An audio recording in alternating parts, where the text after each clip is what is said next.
before we get started with today's episode, if you could please subscribe to Show Me STL, and that way you're ahead of the real estate curve. Now, if you should have questions, whether it's buying, selling, or building wealth through real estate, please drop those in the comments below. I'm happy to answer them. And without further ado, let's get started with today's episode. Hey guys, it's Zachary here with Show Me STL, and I have a very special guest. His name is Mr. Rodney Martin. Now, Mr. Martin, I have to give him an introduction, has been in real estate for over 30 years. He's been a contractor, investor, flipper, you name it, he's done it. And so to be able to get some of his wisdom today, I'm super looking forward to the conversation. You should be as well. Get your pen and paper. Get ready to take some notes. Mr. Martin, good to see you, brother. Very nice to be here. Thanks for inviting me. Absolutely. So I'm going to get right into it because I promise I'm going to try to take you into 30 minutes and under. Okay. Talk to us and tell me about your journey. How did you get started into the real estate investing side of things? Well, my father was multiple property owner, and he had multifamily units. And that's kind of where I started. I was collecting money and managing my dad's properties for many years as a young man. And as I became an adult, I figured it was something I wanted to do for myself. Okay. It makes perfect sense. A good introduction. A man with a vision. So how did you transition into the renovation and the flipping side, if you don't mind me asking? Well, after renting properties for many years, that is quite a task. Collecting money is a chore. That's a real job. So we figured we could just buy property and maybe flip 2 or 3 a year that would give us the same outcome as renting 30. Okay. No, then that makes good sense. And were you successful with that? Absolutely. More successful than renting, I would say. Okay. So can we go back to your first deal?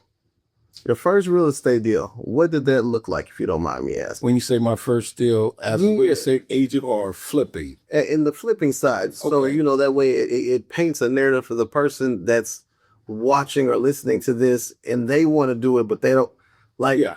What's the parameters of that? How'd that go for you? Well, what we always look for in a property, we was interested in flipping. So once we decided to move forward and do it, the first house we were looking for was something that didn't have any major or structural issues that would be of great concern.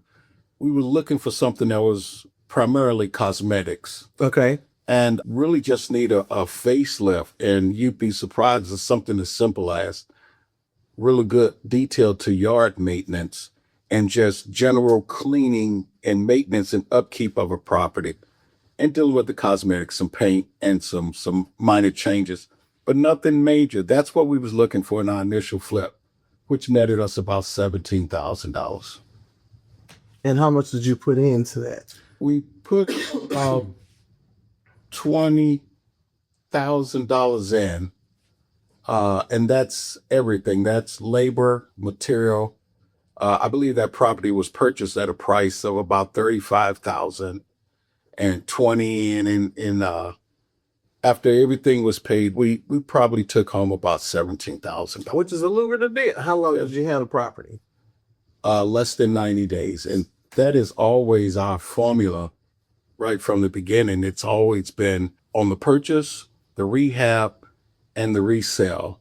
It's usually a 90 days, but I've never had one to exceed 100 days. Come on now. Now that's and we're gonna get into some of your work. But so how do you go about, and if you can, without giving away your tidbits, you know what I'm saying? But if you could share with us some general ideologies of how you go about looking at a property, or what qualifies, what are the things that you're looking for In purchasing an investment property? Yes, sir.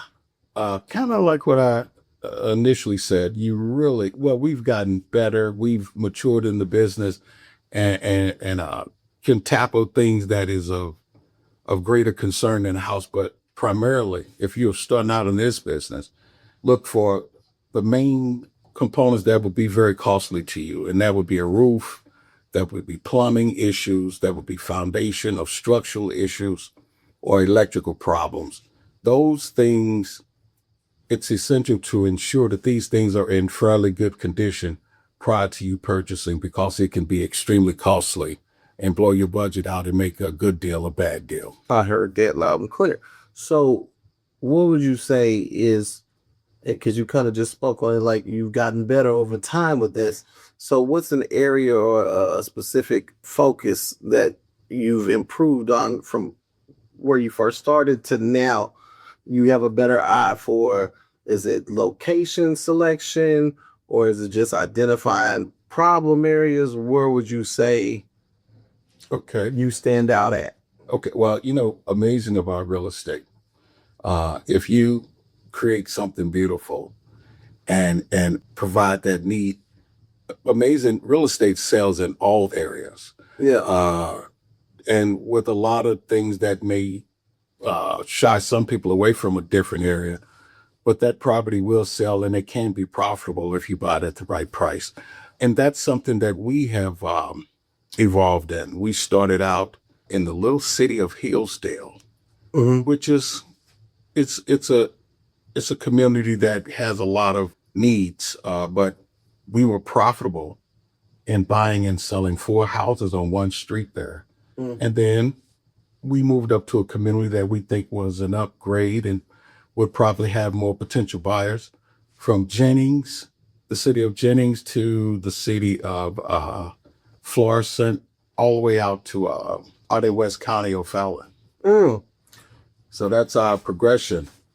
But all levels of it has been profitable. And fantastic. So, as the person that's watching and listening to this, and they're like, okay, what area would you say has the most opportunity right now from an investment standpoint for them to go look at?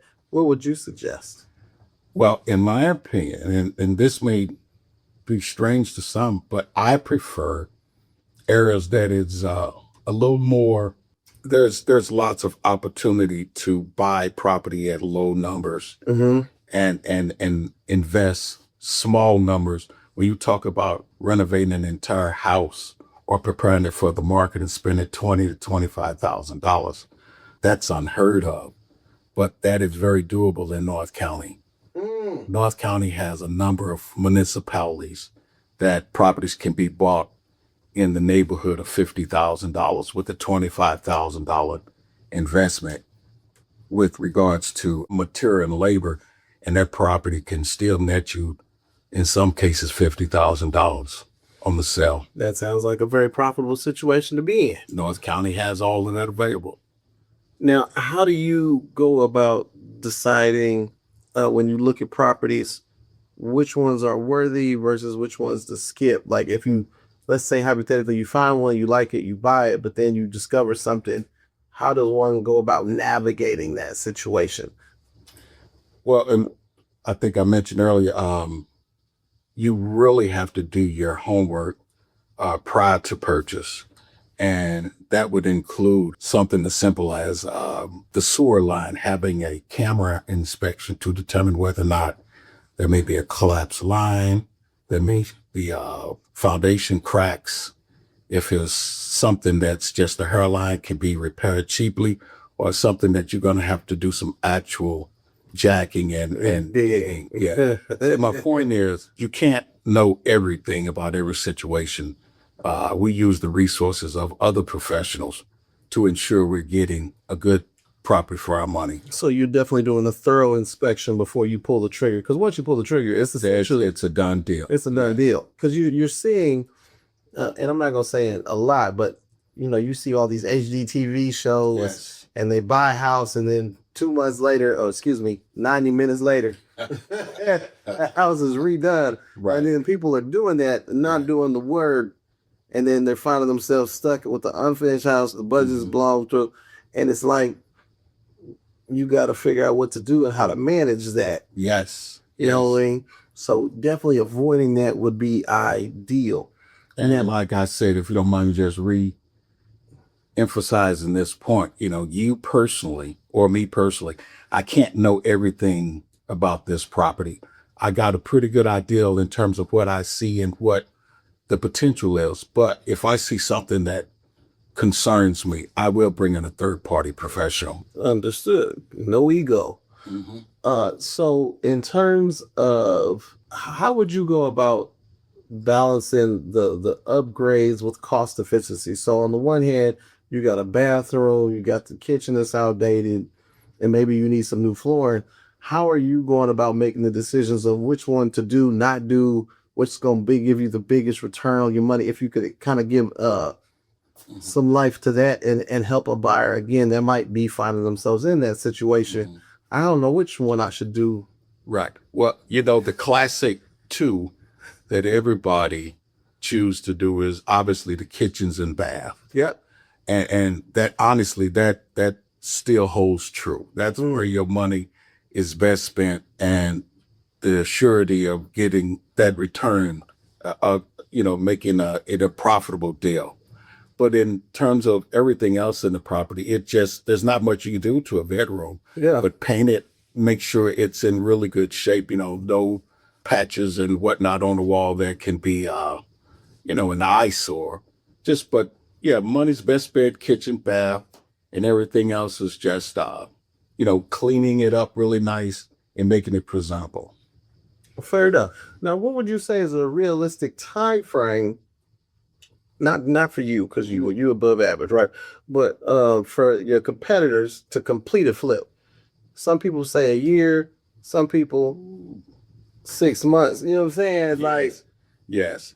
And this thing can get costly down the line. Yeah. Because in every project there's some unforeseens.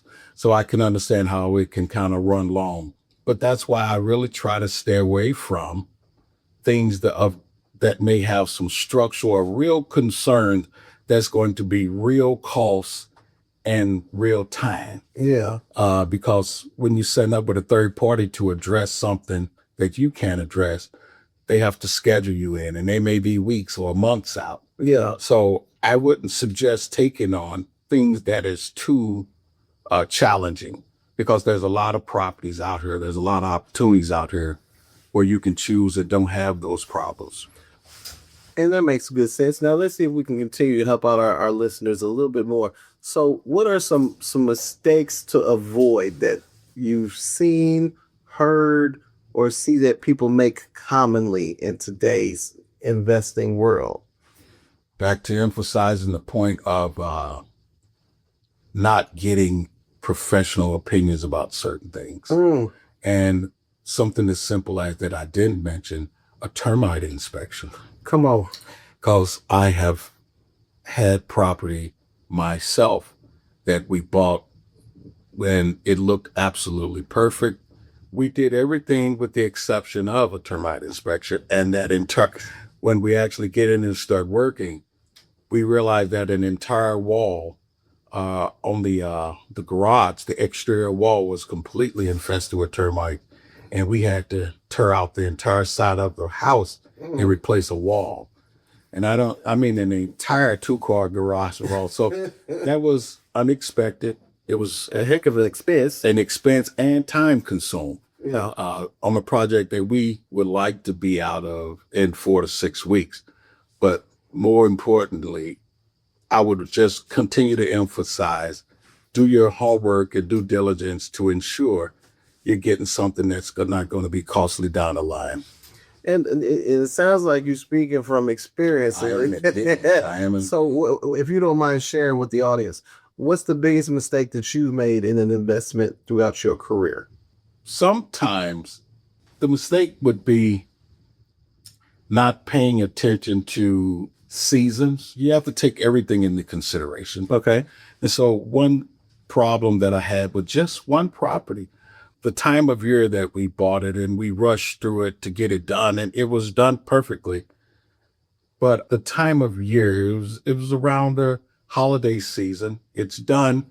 And I personally, and I'm not sure this would be a problem for everybody, but I was thinking that, man, I'm really having trouble selling this thing because people are preoccupied with the holiday season, and no one's in the market right now to move around the holidays. No, it is that of a rarity. That one did not hit our window. That put us out of our window. And when we did sell it, we didn't get what we anticipated. And like I said, the season and the market was not in our favor. Well, yeah. So that definitely plays up. So they definitely need to be aware of when to buy, when to sell. Absolutely.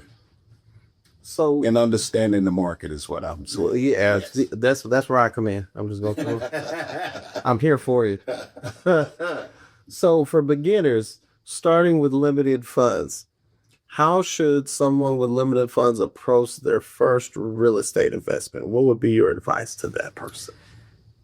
The cheapest money I've been able to receive has always been a HELOC, home equity line of credit. We've always taken money out of something that we already own.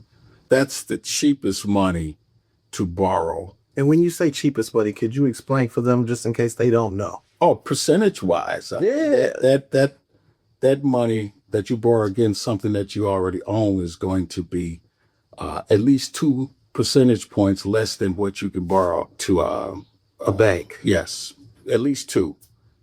And that's because banks are going to, for investment loans, it's always 2 points over prime. So hypothetically, if prime is at 5, 7, you know you're going to be at a minimum at 7. Credit base, you might be closer to 10. That's even so a margin. Right. So, but a HELOC is going to be whatever the going, usually whatever the current mortgage rates is. So that if it's 5, but then if it might be even potentially 2 points less, then that's 3. There you go. That's a huge swing. And definitely from a monthly payment as you are working on it, makes a lot of sense. Now, are you typically financing your deals, or are you doing the HELOC route? We've gotten to a point where we finance our own. We in-house. In-house do Yeah. So we've done it so often, and we keep money set to the side. specifically for that. Yes. Your planner. So, are there any books or individuals that you look to for guidance to help you with your investment ideology over the years that you could attribute to a person you might have read or learned something from, a mantra that you go by? Well, honestly, I can't say anything or anyone off. I will say this. I stand corrected. There's a gentleman by the name of Rufus Hall who did a lot of renovating and restorations around St. Louis, and he was extremely helpful to me and encouraging me and helping me to get started. Real estate is just one of those things you have to be consistently involved. And when you're dealing with buying and selling houses, the process is just rinse and repeat once you get your formula in place. And you get comfortable Yes. in your skill set up. So what would you say in your opinion is the most challenging part about flipping a home? The most challenging part, well, it can be challenging to deal with contractors. Obviously I'm not doing the work in the house per se. We manage the project. And when you're managing people, that's a challenge in itself. What they bring to the table, the way they want to move forward in your project. And sometimes we don't see eye to eye. So conversations oftentimes needs to be had. So that could be a challenge, just working with different contractors who usually have different viewpoints. And that makes perfect sense. So what would you say, you talked about the challenges, on the rewarding side of things, what would you say has been the most rewarding part of this career path that you've went down? It's not nearly as hard as people think it is to get involved. Like I was saying, just to be consistent at it. And it has literally taken me away from my 9 to 5, from working a 9 to 5 for a number of years to just really flipping 3 to 4 houses a year, which is just working at my own pace, being able to spend more time with my family, and making far more money than I've ever made on the job. Come on, man. So that is the beautiful part of what I do. Well, and so as I'm going to reveal to the audience, Mr. Martin and I have gotten to know each other through years as I entered the business and he's already being in the business. As I mentioned in the early episode, my sister, she bought her home. This is the gentleman that brought that home to life and reshaped it and was able to get it in tall standing order. That house had been foreclosed and empty for almost 2 to 3 years. And we were in a position to where we were able to buy it correctly, thanks to a specific agent who shall not go named. Her brother.